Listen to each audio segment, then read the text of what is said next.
अस्पताल की दीवारें इतनी ऊंची थी, उसके अंदर लोगों का इतना भीड़ था। ऑपरेशन थिएटर के बाहर लोग बैठे अपने मरीज का इंतजार कर रहे थे और नर्स हर वार्ड में चहल पहल कर रही थी। कभी वह काउंटर पर आती, कभी डॉक्टर के साथ होती। चारों तरफ आदमियों के चेहरे गंभीरता से भरी हुई थी।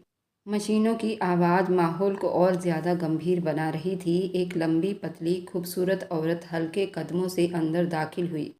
उसके चलने के अंदाज में एक अलग ही अंदाज था। ये था डॉक्टर वंश, गंभीर चेहरे पर गंभीरता सजाए, आंखों में अजीब सा सुकून। वह ऐसा आदमी था जिसे देखते ही लोगों को महसूस हो जाता कि ये सिर्फ डॉक्टर ही नहीं, एक पूरा प्रोफेशनल डॉक्टर है। उसकी गहरी आवाज़ गूंजी, ऐसी आवाज़ जिसे सुनते ही पूरा स्टाफ सीधा खड़ा हो जाता था। सर, नर्स ने जवाब दिया तो कहा, गुड, अच्छा सर, सब कुछ तैयार है। वंश ने अपने दस्ताने चढ़ाए, मास्क ठीक किया और एक पर्सनल विश्वास के साथ ऑपरेशन शुरू किया। उसके हाथों की तेजी और महारत देखकर बाकी डॉक्टर और नर्स बिल्कुल हैरान रह गए। पल पल वह अपने काम में डूबता हुआ, जैसे दुनिया में और कुछ मौजूद ही ना हो। इसका अंदाज ही बताता था कि वह अपने फ़न का माहिर है और सबसे बढ़कर एक परफेक्शन आदमी। घंटे बाद जब ऑपरेशन पूरी हुई तो मरीज की सांस ठीक हो चुकी थी। वंश ने मास्क उतारा और एक पल के लिए सबकी नज़रें उसके चेहरे पर जा ठहरी। साफ रंग, गहरी आंखें, नुकीली नाक, जो न सिर्फ अपने फ़न में कामयाब था, भगवान भी उसे बहुत राजी थे। वह चुप से रूम के बाहर निकला। रास्ते में मिलने वाले हर आदमी ने उसका बहुत आदर और सम्मान किया, मगर वह हमेशा की तरह उसकी व्यक्तित्व और उसकी गंभीरता सब कुछ ये बताता था कि डॉक्टर वंश वह आदमी है जो सिर्फ अपने काम को अपनी पहचान बनाता है। ऑपरेशन पूरा करने के बाद वंश सीधा अपने कमरे में आया। शहर के पौज इलाके में बना उसका शानदार घर देखने वाले को हैरान कर देता था। घर ही नहीं, वह हवेली होती थी। एक डाइनिंग रूम, हर तरफ खूबसूरत पेड़ पौधे। वंश की आदत थी कि सीधा अपने कमरे की तरफ जाना। उसकी व्यक्तित्व की तरह सादा मगर बहुत ही खूबसूरत था। बड़ी खिड़की से अंदर आ रही थी, सामने किताबों से भरी अलमारी, एक तरफ लैपटॉप और डॉक्यूमेंट से भरी मेज। उसने धीरे से कोट रैप पर अपना गाउन लगा दिया, घड़ी उतारी और बेड के किनारे पर बैठ गया। चेहरे पर वही गंभीरता थी, आंखों में वही रौब। काम के बाद भी उसके अंदाज में कोई बदलाव नहीं आता था। सुबह का मंजर रोशनी को नरम करने और घर की खिड़कियों से अंदर दाखिल हो रही थी। इधर विनीता अपने कमरे में तैयार हो रही थी। आज उसकी ज़िंदगी की नई शुरुआत थी। वह जिसका सपना कई साल से देख रही थी। नीचे नाश्ते की मेज पर उसके पिता पुलकित वर्मा अखबार पढ़ रहे थे और दर्शनी देवी खाने की टेबल सजा रही थी। विनीता नीचे आई तो दोनों के चेहरे पर खुशी फैल गई थी। मम्मी पापा, आज से मेरे हॉस्पिटल प्रोजेक्ट ट्रेनिंग शुरू हो रही है, विनीता ने मुस्कुराते हुए बताया। पुलकित शर्मा ने बड़ी गर्व से भारी नज़रों से बेटी को देखा। भगवान तुम्हें कामयाबी दे बेटा, बस मेहनत और सच्चाई कभी न छोड़ना। दर्शनी देवी ने अपनी बेटी को बहुत आशीर्वाद दिया। मेरी बच्ची, हमेशा सर उठाकर जियो। आज मेरा दिल कह रहा है तुम्हारी मंजिल बहुत पास है। विनीता की आंखों में चमक आ गई। अब वो अपनी ज़िंदगी के नए सफ़र पर चलने को तैयार थी, जहां उसे सीनियर डॉक्टर के साथ साथ वक्त बिताना और सीखना था। अस्पताल पहुंची तो उसके दिल में जोश और घबराहट दोनों साथ थे। वह रिसेप्शन पर सब कुछ समझ लेने के बाद वह वार्ड की तरफ बढ़ गई थी, जहां प्रैक्टिस के लिए बुलाया गया था। कुछ कदम चलने के बाद उसने देखा एक लड़की अलग से कुर्सी पर बैठी हुई थी। उसके हाथों में फाइल और चेहरे पर हल्की सी उलझन थी। विनीता करीब गई और नरमी से बोली, हेलो, आप भी प्रैक्टिस के लिए आई हैं? लड़की ने चौंक कर सर उठाया और हल्की सी मुस्कुराहट दी। जी, मैं निकिता हूँ। विनीता ने अपनी पहचान करवाई। पास बैठ गई। निकिता ने धीरे से बात करते हुए कहा, सुना है हमें आज डॉक्टर वंश के साथ रहना पड़ेगा। विनीता ने जरा हैरानी से पूछा, वह कौन है? निकिता के चेहरे पर हल्की गंभीरता उतर आई थी। हमारे हॉस्पिटल के सबसे इंटेलिजेंट सर्जन हैं, मगर बहुत गुस्से वाले, अपने काम में स्टिक रहने वाले, जरा सी गलती बर्दाश्त नहीं करते। निकिता पल भर को गहरी सांस ली। दिल में हल्की सी घबराहट उठी, मगर चेहरे पर भरोसा की हल्की सी झलक उभर रही थी। ठीक है, अगर वह गुस्सा करते हैं तो हमें भी मेहनत से सीखना होगा। निकिता ने धीरे से सर हिलाया। हाँ, बस प्रार्थना करते हैं आज हमारा पहला दिन आसान हो। दोनों लड़कियां आगे बढ़ने लगी और उनके कदम धीरे धीरे उस ऑपरेशन थिएटर की तरफ बढ़ रहे थे जहां वंश मौजूद था। लेक्चर हॉल में हल्की सी बातों की आवाज़ आ रही थी, कुर्सियों की चरमराहट सुनाई दे रही थी कि अचानक दरवाज़ा खुला। अंदर डॉक्टर वंश दाखिल हुआ। उसके कदमों की दमक और उसकी पर्सनैलिटी ने पूरा हॉल को चुप करके रख दिया था। सफ़ेद कोट पहने, चेहरे पर गंभीरता, आंखों में भरोसा लिए वे आगे बढ़ता स्टेज पर जाकर खड़ा हुआ। डॉक्टर वंश की गहरी आवाज़ हॉल में गूंजी। ये ऑपरेशन थिएटर कोई खेल तमाशा नहीं। यहाँ जरा सी गलती से, जरा सी लापरवाही से एक जान भी जा सकती है। याद रखो, यहाँ आपकी लापरवाही बर्दाश्त नहीं की जाएगी। ये सिर्फ सीखने की जगह होनी चाहिए और हर पल होशियार रहना होगा। डॉक्टर वंश के शब्द हर एक के दिल में गंभीरता और दबाव पैदा कर रहे थे, मगर साथ ही एक भरोसा भी पैदा कर रहे थे। कुछ पल बाद उसने फाइल बंद की और कहा, आज मैं 3 उन प्रैक्टिस करने वाले बच्चे को अपने साथ ऑपरेशन थिएटर ले जा रहा हूँ, ताकि अच्छी तरह से देख सके, समझ सके कैसे एक प्रोफेशनल सर्जन काम करता है। उसकी नज़रें वहाँ बैठे सभी पर दौड़ी और फिर कुछ पल ठहर कर बोला, विनीता, निकिता, पुष्पा, आप तीनों मेरे साथ होंगी। उन तीनों लड़कियों के दिल एक साथ धड़क उठे। खास तौर पर विनीता के लिए ये पल सपना और हकीकत के बीच जैसा था। वे सब धीरे धीरे खड़े हुए और वंश के पीछे चलने लगे, जैसे एक नई दुनिया की चौखट पर कदम रख रहे हों। ऑपरेशन थिएटर की रोशनी सफ़ेद लाइटों में 3 प्रैक्टिसकर्ता के कदमों की हल्की आहट गूंज रही थी। अंदर दाखिल होते ही उनके दिलों की धड़कन तेज हो गई। सामने मरीज को ऑपरेशन के लिए तैयार किया जा चुका था। मशीनों की बराबर तेज आवाज़ उस माहौल को और ज़्यादा गंभीर बना रही थी। डॉक्टर वंश पहले से ही दास्ताने पहने खड़े थे। उनकी आंखों में वही गहराई थी और चेहरे पर सुकून। याद रखो, बस ये सर्जरी नहीं, ये एक ज़िंदगी का सवाल है, तुम्हारे हर एक काम का नतीजा भी। फिलहाल मरीज की सांसों पर ही असर डालेगा। उसकी मजबूत आवाज़ तीनों लड़कियों को और ज़्यादा गंभीर कर दिया। उसने हाथ आगे बढ़ाया, ये पहला स्टेप है। निकिता घबराहट में पल भर को रुकी, लेकिन जल्दी से सर्जरी टूल पास करती वंश के हाथों में थमा दिया। वंश ने एक तेज नज़रों से उसे देखा, मगर कुछ कहा नहीं। फिर बोला, क्लिप। इस बार विनीता ने जल्दी से आगे बढ़कर सर्जरी टूल्स पकड़ाया। वंश के चेहरे पर पल भर को हल्की सी खुशी झलकी। अच्छा, उसने हल्की आवाज़ में कहा और दोबारा ऑपरेशन पर ध्यान देने लगा। वह हर पल के साथ उन्हें बताता जा रहा था कि कहाँ काटना है, कहाँ टाँका लगाना है और किस वक्त कौन सा टूल कहाँ काम करेगा। उसकी बातों में सख्ती थी, मगर एक खास आदत, जैसे वह अपने फन को पूरी गंभीरता के साथ पूरा करना चाहता हो। विनीता एक पल के लिए पीछे हट गई तो पुष्पा उसी पल पीछे हट गई तो वंश की गहरी आवाज़ गूंजी, फोकस डॉक्टर, फोकस। अगर यहाँ खड़ी नहीं हो सकती तो बाहर जा सकती है। उसकी झड़प पर ऑपरेशन थिएटर में चुप्पी सी छा गई थी। विनीता ने चुपके से पुष्पा का हौसला बढ़ाने के लिए हल्का सा सर हिलाया और फिर पूरे ध्यान से वंश के हर शब्द को समझने लगी। उसके लिए ये पल खौफनाक भी था और सीखने का अनमोल मौका भी था।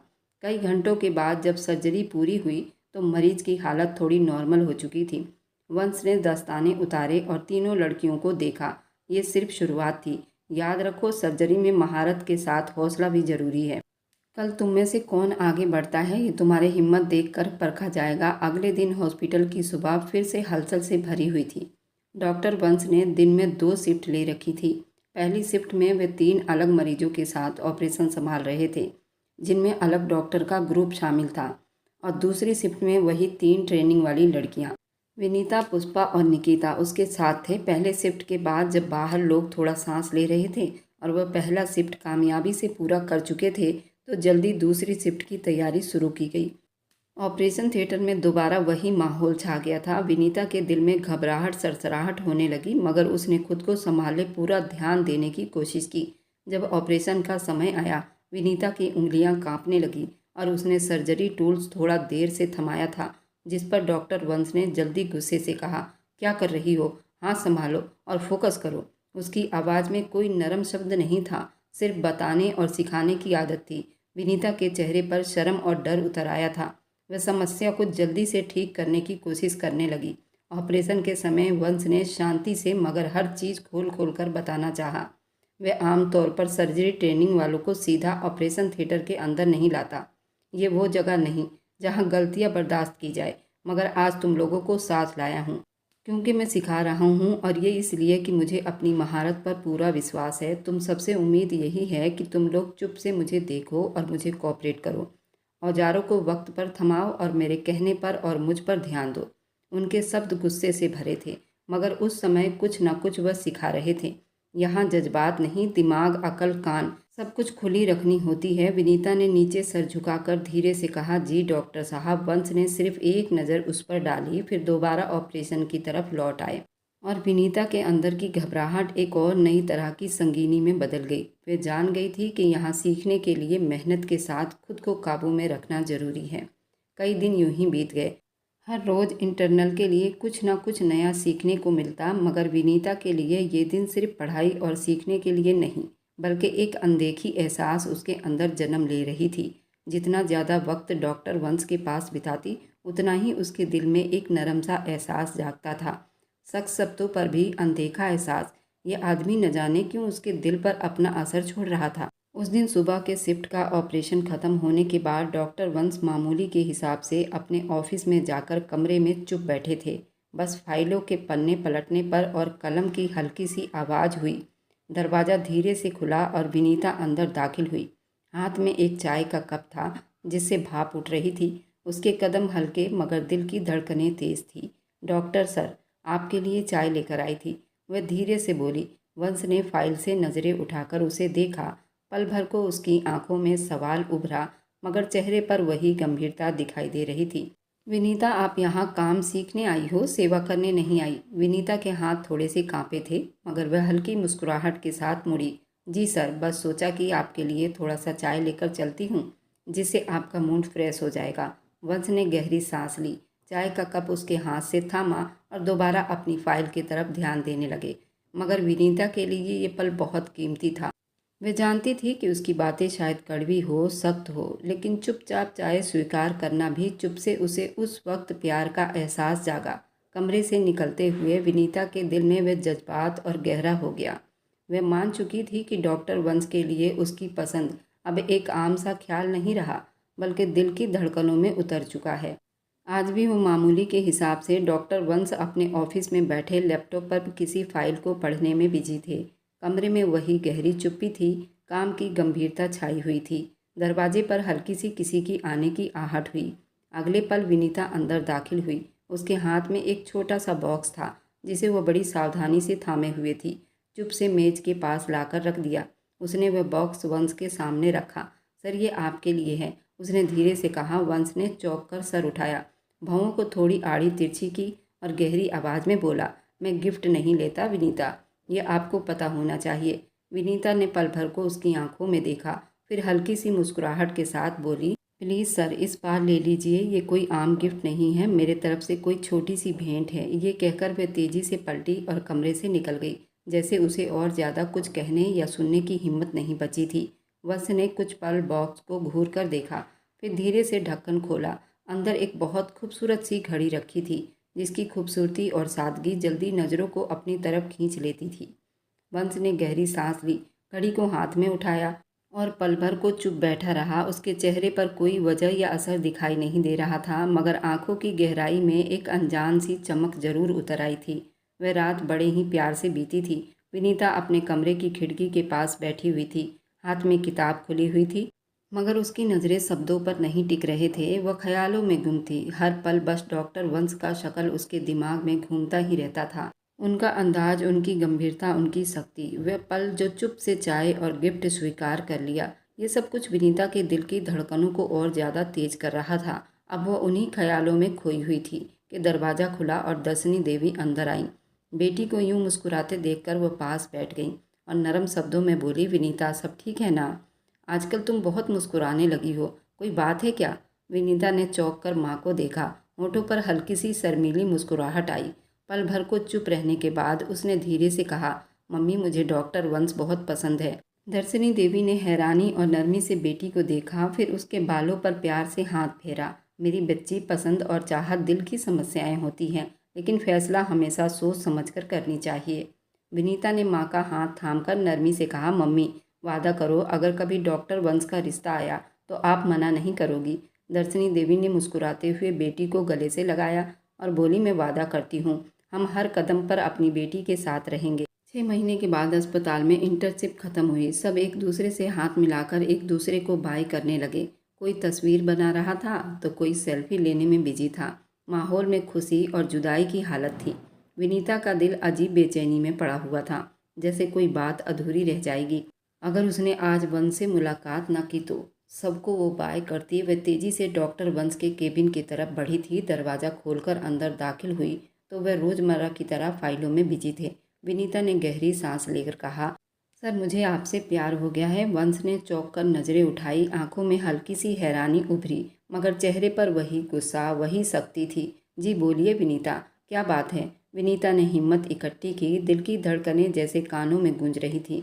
वह वंश के सामने खड़ी हुई और कांपती आवाज़ में बोली, सर मुझे नहीं पता ये बात मैं कैसे कहूँ, लेकिन अब चुप रहना मेरे लिए बड़ी मुश्किल लग रहा है।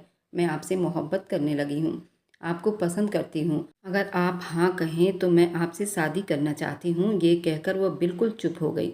आंखों में नमी और चेहरे पर डर, उम्मीद की मिली जुली हालत साफ दिखाई दे रही थी, जैसे एक पल में अपनी आत्मा खोलकर उसने सब कुछ सामने रख दिया हो। डॉक्टर वंश के चेहरे पर पल भर के लिए हैरानी उतर आई थी। कलम उनके हाथों में से छूटकर नीचे गिर गई। फाइल के पन्नों में चुप्पी छा गई। विनीता को वह बराबर देख रहे थे, मगर कुछ कह न पाए। कमरे की हवाएं बोझल हो गई और विनीता के लिए हर पल सदियों जितना भारी महसूस होने लगा। डॉक्टर वंश ने गहरी सांस लेते हुए कुर्सी पीछे धकेली और खड़े हो गए। उनकी आंखों में गुस्सा और शब्दों में वही काट खाने वाली तेजी थी। अच्छा तो ये बात है, आप मुझसे मोहब्बत करती हैं, एक शादीशुदा इंसान से? डॉक्टर वंश के इन शब्दों ने विनीता के कदम जैसे जमीन में गाड़ दिए थे। आंखें हैरानी से फैल गई। दिल को लगा जैसे किसी ने जोर से धक्का दिया हो। वह कांपती हुई आवाज़ में बस इतना ही कह पाई, क्या आप शादीशुदा हैं? वंश धीरे धीरे उसके पास आया, आंखों में सवालिया चमक, होठों पर गुस्से की मुस्कुराहट थी। क्या हुआ, उड़ गई आपकी सारी मोहब्बत मेरी पहली शादी का सुनकर? मेरी चाहत इतनी कमज़ोर नहीं सर कि एक हकीकत सुनकर बिखर जाएगी। उनके शब्द विनीता के दिल पर तीर की तरह लग रहे थे। वह अपने आप संभालने की कोशिश कर रही थी, मगर आंखों से बेकाबू ही आंसू बह रहे थे। मगर उसने हिम्मत करके आगे बढ़ते हुए उनका हाथ पकड़ लिया। कांपती आवाज़ में बोली, मुझे स्वीकार है, मैं आपकी दूसरी पत्नी बन जाऊंगी, क्योंकि मैंने आपसे सच्ची मोहब्बत की है और हमेशा करती रहूंगी। बस प्लीज़ जल्दी मुझसे शादी कर लीजिए, वरना पापा मेरा रिश्ता कहीं और तय कर देंगे। वंश ने गहरी नज़रों से विनीता को देखा और गंभीर शब्दों में पूछा, तुम्हें सच में कोई समस्या नहीं होगी मेरी दूसरी पत्नी बनने पर? विनीता ने भीगी आंखों के साथ एक कदम और पास आते धड़कते दिल से जवाब दिया, मुझे कोई समस्या नहीं सर, मुझे बस आपका साथ चाहिए। आप कल ही हमारे घर रिश्ता भेज दीजिए। वंश ने गहरी नज़रों से विनीता को देखा और गंभीर शब्दों में पूछा, तुम्हें सच में कोई समस्या नहीं होगी मेरी दूसरी पत्नी बनने पर? विनीता ने भीगी आंखों के साथ एक कदम और पास आते हुए धड़कते दिल से जवाब दिया, मुझे कोई समस्या नहीं सर, मुझे बस आपका साथ चाहिए। आप कल ही हमारे घर रिश्ता भेज दीजिए। विनीता ने धड़कते दिल के साथ धीरे से आवाज़ में कहा, सर आपसे एक और रिक्वेस्ट है, प्लीज़ मेरी फैमिली को अपनी पहली शादी के बारे में मत बताना। ये बात मुझे पता होना ही काफ़ी है। आप कल बस शादी की बात करना। वंश ने कुछ पल उसे देखा, फिर गहरी सांस लेकर हल्का सा सर हिला दिया, जैसे उसकी बात मान ली हो। ये देखकर विनीता के चेहरे पर एक दबी सी खुशी की लहर दौड़ गई। वे अचानक आगे बढ़ी, वंश को गले से लगा लिया। कल बस शादी की बात करना। वंश ने कुछ पल उसे देखा, फिर गहरी सांस लेकर हल्का सा सर हिला दिया, जैसे उसकी बात मान ली हो। ये देखकर विनीता के चेहरे पर एक दबी सी खुशी की लहर दौड़ गई। वे अचानक आगे बढ़ी और वंश को गले से लगाकर बोली, आई लव यू सर। अगले ही पल वे तेजी से केबिन से बाहर निकल गई, जबकि वंश वहीं खड़े चुप से उसके पीछे देखते रह गए। अगले दिन डॉक्टर वंश विनीता के घर पहुंच गए थे। उन्होंने बड़े ही गंभीरता से विनीता के माँ बाप को बताया कि वह अकेले रहते हैं। उनकी एक बहन है जो इस वक्त हैदराबाद में मौजूद है, मगर वह चाहते हैं कि विनीता से जल्दी शादी हो जाए। फिलहाल विदाई कुछ दिनों के बाद की जा सकती है। ये सुनकर विनीता के मम्मी पापा ने एक दूसरे को देखा, फिर चुप चुप रहने के बाद हल्की सी मुस्कुराहट के साथ वे मान गए। उसी शाम शादी की छोटी सी फंक्शन रखी गई थी। पंडित जी और कुछ दोस्त यार के साथ ये शादी संपन्न हुई थी। विनीता वंश हमेशा के लिए एक दूसरे का हो गए थे। अब वह बस चाहत और वादों तक सीमित नहीं थे, बल्कि पूरे हक के साथ पति और पत्नी बन चुके थे। अगले दिन विनीता रोज के हिसाब से अस्पताल पहुंची, मगर इस बार एक नए रिश्ते के साथ। अब वो बस एक इंटरनल स्टूडेंट नहीं थी, बल्कि डॉक्टर वंश की पत्नी और साथ ही उनकी स्टूडेंट भी बन चुकी थी। वार्ड में मरीजों को देखना, रिपोर्ट संभालना, उनके साथ केस डिस्कस करना, हर जगह विनीता वंश के साथ नजर आती।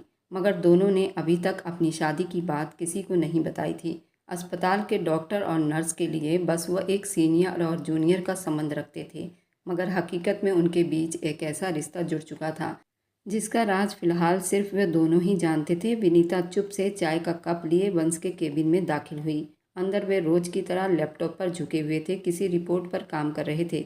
विनीता ने मेज पर कप रखते धीरे से कहा, चाय लेकर आई हूँ। वंश ने बस एक नज़र उसकी तरफ डाली और दोबारा अपनी नज़रें स्क्रीन पर जमा ली। वह जैसे अपने काम में पूरी तरह व्यस्त थे। विनीता ने धीरे से कमरे का दरवाज़ा बंद किया और हल्के हाथों से लॉक कर दिया। फिर दबे कदमों से चलती हुई वंश की कुर्सी के पास आ गई। एक पल के लिए वहाँ खड़ी रही, उसके बाद उसने झट से कुर्सी को अपनी तरफ घुमाया। वंश के गोद में जाकर बैठ गई। वंश ने चौंक कर उसके तरफ देखा, मगर कुछ कहा नहीं। विनीता ने मुस्कुराते हुए अपना हाथ बढ़ाया और उसके गालों में अपनी उंगलियां धीरे धीरे फेरने लगी। फिर नरमी से उसके चेहरे पर हाथ रखा और उसे सहलाने लगी, जैसे पल भर के लिए दुनिया का शोर पीछे रह गया हो। विनीता ने नरमी से अपने अंगूठे को वंश के होंठों पर रखा। उसकी नज़रें बराबर उन्हीं के होंठों पर जमी हुई थी, जैसे वहाँ कोई अनकही बात लिखी हो। वंश ने गहरी सांस लेते हुए धीरे आवाज़ में कहा, ये तुम क्या कर रही हो विनीता? विनीता ने मुस्कुराते हुए धीरे आवाज़ में जवाब दिया, अपने पति से प्यार कर रही हूँ। और फिर बगैर किसी रुकावट के उसने अपने होंठ वंश के होंठों पर रख दिए। वंश ने अचानक उसकी कमर मजबूती से थामे उसे उठाकर खुद भी कुर्सी से उठ खड़े हो गए। पल भर के लिए वे दोनों एक दूसरे को देखते रहे। फिर वंश धीरे से पीछे हटा, कुछ ही दूरी पर जाकर खड़ा हुआ। विनीता ने ये देखते ही तेजी से कदम बढ़ाए और पीछे से आकर उसे मजबूती से गले लगा लिया। उसके बाजू के दबाव में सिमट गई और मध्यम आवाज में कहा, आई लव यू वंश। सर ने धीरे से सुना, मगर जल्दी नरमी से बजाय गंभीर शब्दों में कहा। उसने विनीता को अपनी बाहों से अलग किया और बगैर कुछ कहे तेज कदमों के साथ केबिन से बाहर निकल गए। विनीता कुछ पल के लिए वहीं खड़ी रही, फिर होंठों पर शर्मीली सी मुस्कुराहट लाकर धीरे से बोली, कब तक भागोगे मिस्टर हस्बैंड जी? फिर खुद भी मुस्कुराती हुई बाहर आ गई। अगले दिन जैसे ही डॉक्टर वंश अस्पताल पहुंचे, अपने केबिन का दरवाज़ा खोला तो वहां चौंक गए। अंदर विनीता पहले से ही बैठी उनका इंतजार कर रही थी। वंश को देखते ही वह जल्दी खड़ी हो गई। कई घंटे बेचैनी के बाद ये सब निकलने को तैयार हुआ। वह गंभीरता शब्दों में बोली, मुझे आपसे बात करनी है सर। वंश ने अपनी फाइल मेज पर रखते हुए एक पल उसे देखा और गहरी आवाज़ में कहा, हाँ करो बात। विनीता ने धड़कते दिल के साथ कहा, सर मम्मी पापा तीर्थ यात्रा पर जा रहे हैं।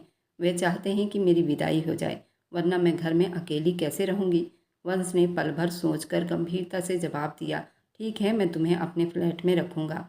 ये सुनकर विनीता ने हैरानी से पूछा, आप अपने घर में क्यों नहीं रखेंगे? वंश की आंखों में एक पल को गहरी गंभीरता उभरी।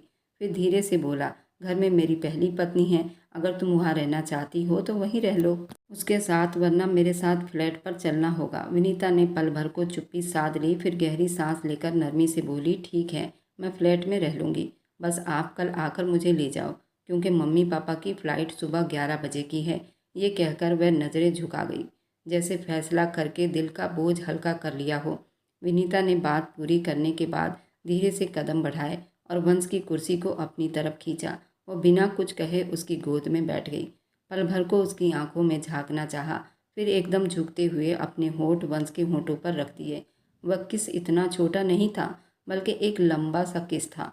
वंश ने शुरू में खुद को पीछे हटाने की बहुत कोशिश की, जैसे वह खुद पर काबू रखना चाहता हो, मगर विनीता की पकड़ मजबूत थी। वो पूरी ताकत से उसके पास और उसके होंठों को चूम रही थी। विनीता ने धीरे से उसकी शर्ट के बटन को खोलना शुरू किया, जैसे हर बंधन तोड़कर वह सिर्फ उसके पास रहना चाहती हो। उसके प्यार में एक बेताबी और एक नरमी के साथ वंश की सांसें तेज हो रही थी, मगर वह अब अपने जज्बात पर काबू पाने की पूरी कोशिश कर रहा था। उसी बीच विनीता ने उसकी गर्दन को ऊपर की ओर अपने होंठों से वंश के होंठों को पकड़ लिया और उसे चूमना शुरू कर दिया।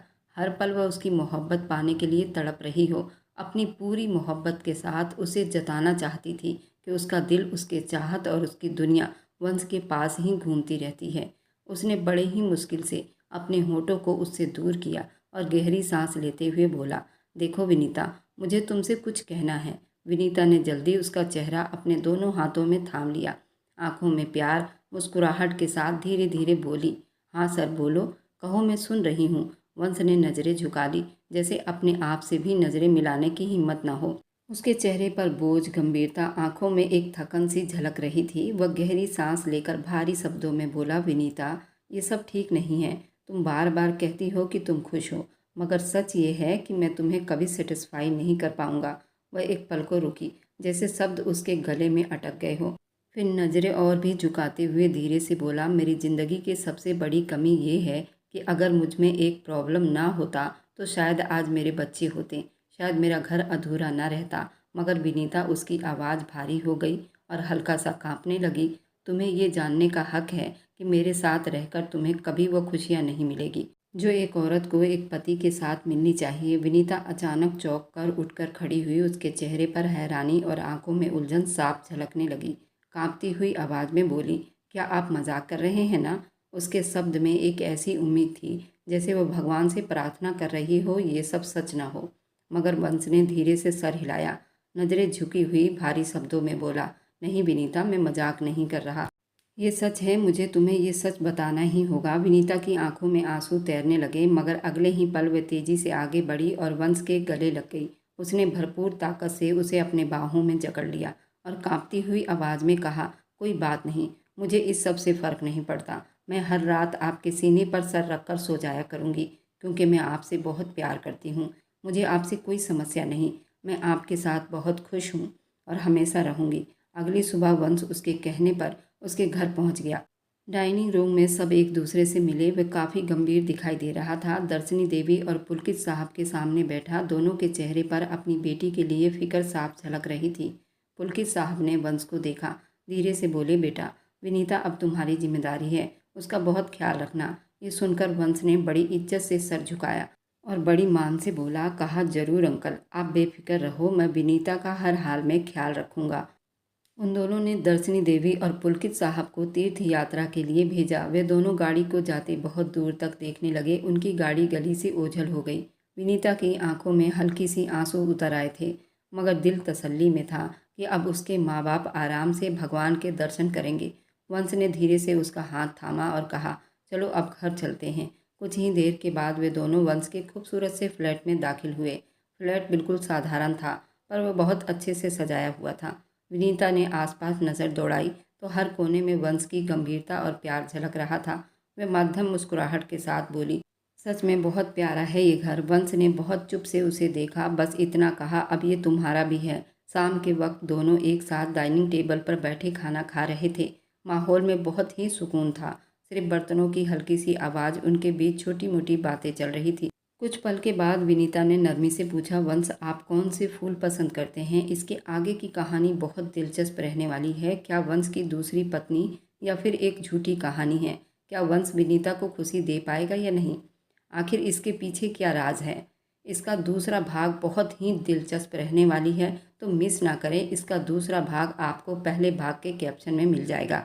और मेरी वीडियो आप लोग जहाँ कहीं से भी देखते हैं, कमेंट में अपने शहर और राज्य का नाम ज़रूर बताएं। मुझे आप लोगों के कमेंट पढ़ने में बहुत आनंद आता है और मैं उन सभी का बहुत बहुत धन्यवाद करना चाहती हूँ जो लोग मेरी वीडियो को देखते हैं, लाइक करते हैं और शेयर करते हैं। अगर आपको आज की कहानी पसंद आई है तो वीडियो को ज़रूर लाइक कीजिएगा और अपने दोस्तों के साथ शेयर भी कीजिएगा। और हाँ, अगर आपने अभी तक हमारे चैनल को सब्सक्राइब नहीं किया है तो ज़रूर सब्सक्राइब कर लीजिए। मिलते हैं हम अपनी कल की एक और नई दिलचस्प कहानी के साथ। मुझ पर सदा अपना प्यार और स्नेह बनाए रखें। सभी को प्यार भरा नमस्कार दोस्तों। खुश रहें, स्वस्थ रहें, मस्त रहें।